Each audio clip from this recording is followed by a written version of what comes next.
हाथी और चूहा की कहानी। एक राज्य में एक राजा का शासन था।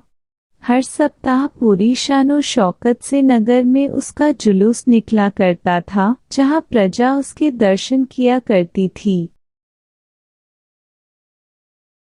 एक दिन एक नन्हा चूहा उसी राजमार्ग के किनारे किनारे कहीं जा रहा था, जहां राजा का जुलूस निकलने वाला था।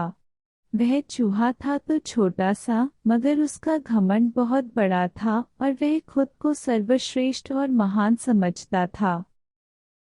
कुछ देर बाद राजमार्ग से राजा का भव्य जुलूस निकला, जिसे देखने लोगों की भीड़ लगने लगी।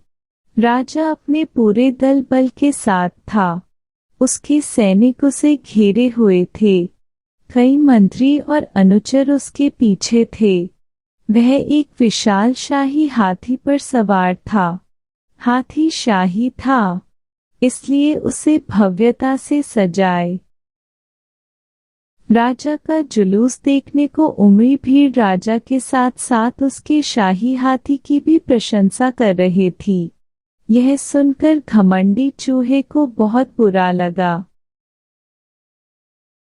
वह हाथी को गौर से देखने लगा, फिर सोचने लगा इसमें ऐसी क्या खास बात है जो मुझ में नहीं।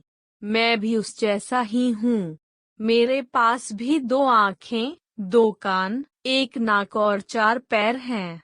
फिर उसकी इतनी प्रशंसा क्यों? उसके विशाल शरीर के कारण, लंबी सूंड के कारण, छोटी छोटी आँख।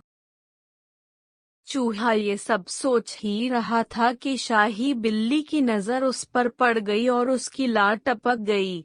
जुलूस छोड़ वह उसकी ओर लपकी। फिर क्या था? चूहा अपनी सारी महानता भूलकर दुम दबाकर भागा। भागते भागते वह हाथी के सामने आ गया। आगे बढ़ते हाथी ने उस पिद्दी से चूहे को देखा तक नहीं। सीख: किसी से मात्र रूप रंग की समानता हमें महान नहीं बनाती। महान हमारे गुण और कार्य बनाते हैं।